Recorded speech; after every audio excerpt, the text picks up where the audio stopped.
Surprise, surprise, Americans lack confidence in major economic leaders. You don't say. In other news, sky is blue, water's wet. Yeah, Gallup poll put out these numbers. Biden, Jerome Powell, Janet Yellen, Democratic leaders in Congress, Republican leaders in Congress. And the numbers suck. And why shouldn't they? They suck. You take a look at inflation. You take a look at our nation's fiscal situation. You take a look at the lack of GDP growth here in this country going back, about 16, 17 years now? Well, that's going to bring confidence? No. I was thinking about a movie Office Space, and there was a scene in it when they were destroying the printer/fax machine, and they had this song playing, this rap song from the 1990s. It was called Damn It Feels Good to Be a Gangster. Damn, it feels good to be an economic leader, an economist, a member of the Fed. Why does it feel good? Because no matter how big of an utter screw up you may be, it doesn't matter. You're a member of the club, you're going to the right restaurants, the right parties, you're being interviewed on TV. When you leave your position, you'll probably get a paid position showing up on CNBC and Fox Business and the other programs as well, spewing utter nonsense.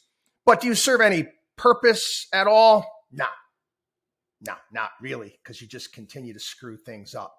Jay Powell. Let's talk about Jay Powell because his numbers are brutal. This is the lowest we've seen a central bank reserve chairman. This is the lowest approval ratings ever since they started basically tracking this. I think he's tied with Ben Bernanke at one point.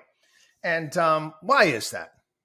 Well, for lack of a better phrase, I'm sorry, Jay Powell has no balls. Guys, I had to say it. I'm sorry. There's no other way that I could really articulate it. He doesn't.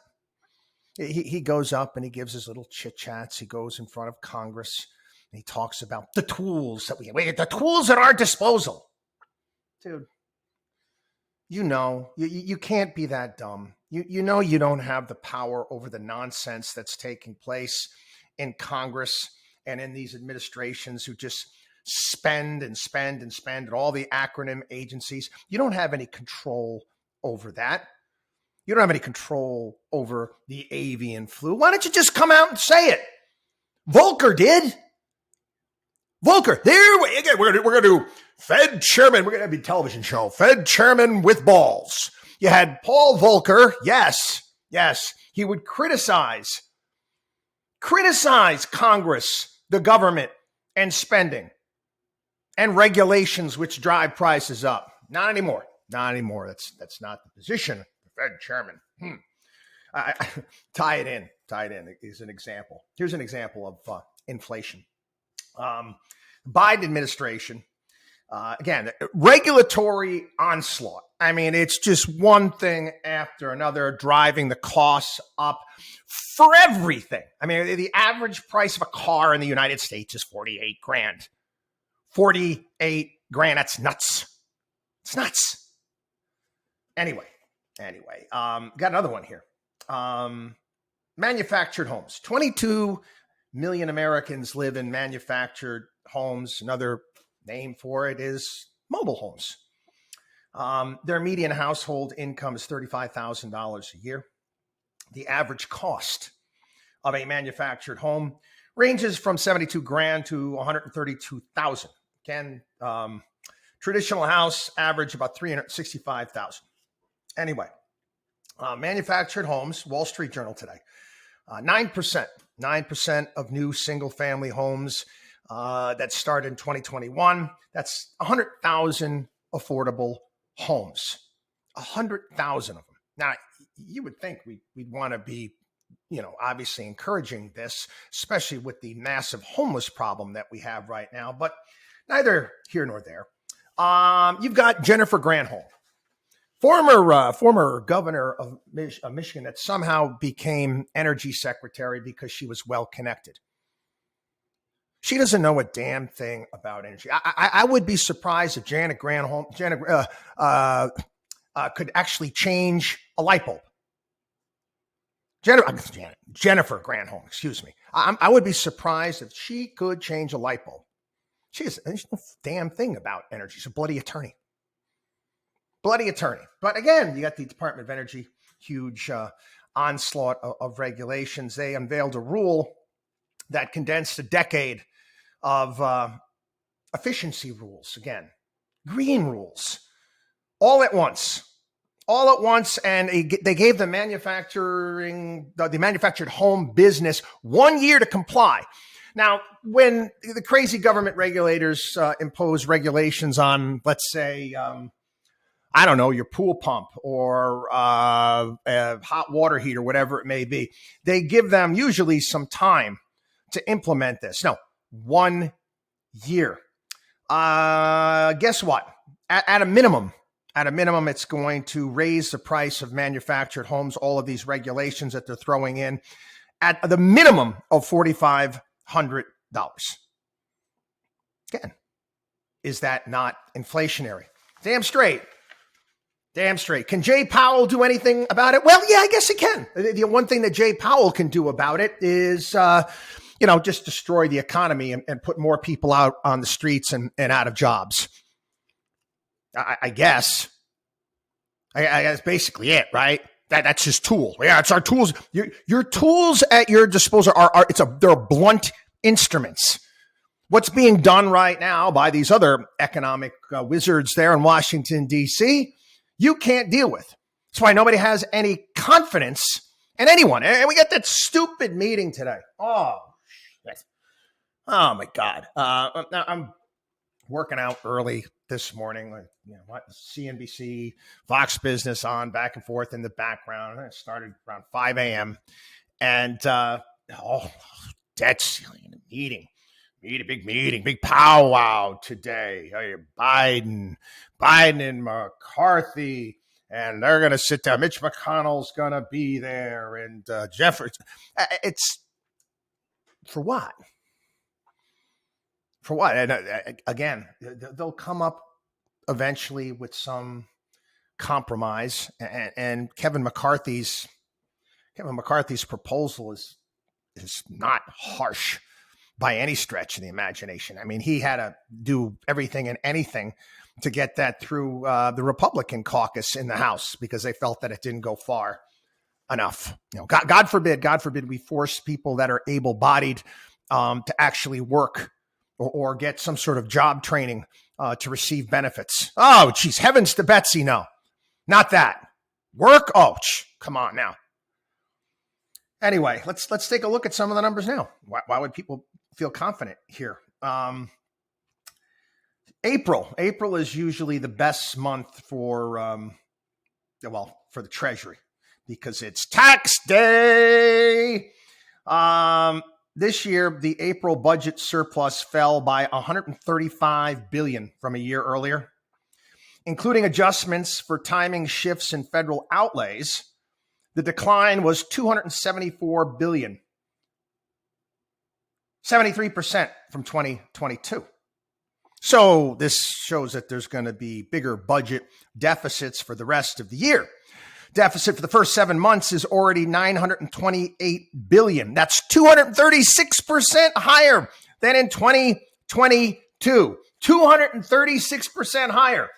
Yet Joe Biden, that schmucko, continues to go up there and tell everybody how awesome it is and how he's cutting the deficits and all this stuff. He's full of shit.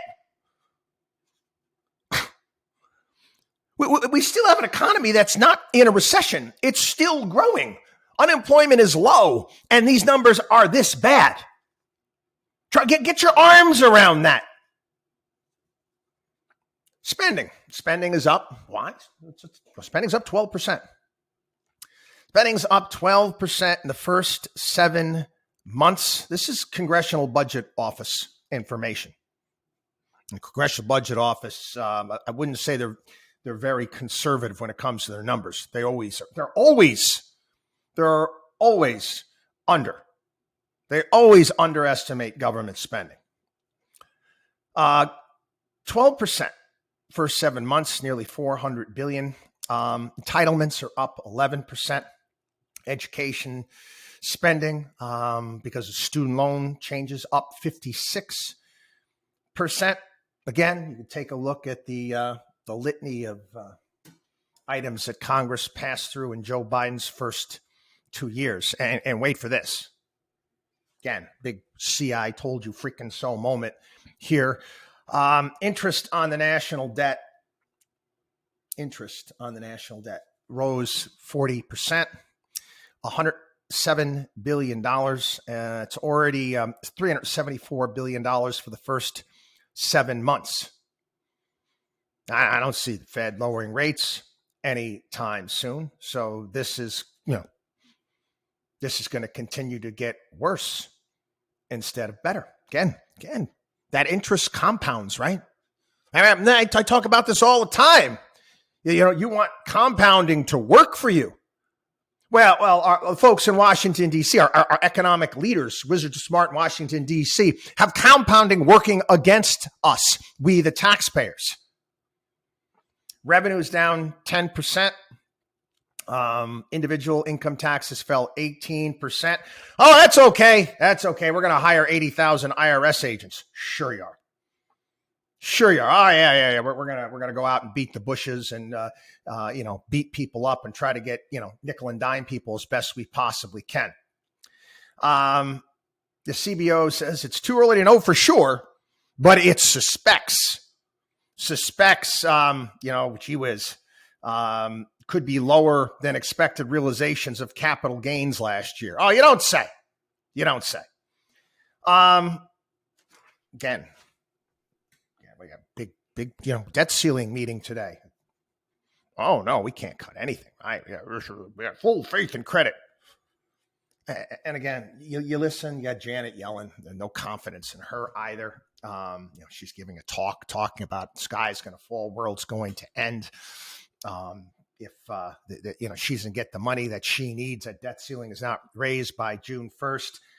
It's amazing. Nobody ever asked her about the things that she could do to make good on our interest payments and our debt payments and Social Security and Medicare. We have more than enough money coming in for that. We just have to cut elsewhere. Those folks in Washington don't want to do that. Do I have any confidence in our economic leaders? No. I'm being honest here, people. I'm equal opportunity basher. Watchdog on Wall Street, equal opportunity basher here on the program. I don't have any confidence on the Republican side either.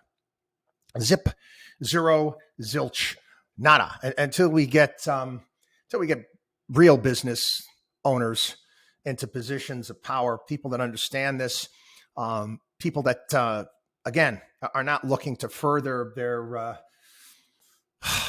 their political careers, their position in life based upon politics. I don't see much change. I've talked about this for a while. The muted economic growth that we're going to continue to have here in this country. Warren Buffett, Charlie Munger talked about it this past weekend to some degree. It is the terrain. That's what we're dealing with right now. And to be quite frank, we can deal with it. We've been doing it. We deal with all sorts of issues here. But it doesn't have to be this way.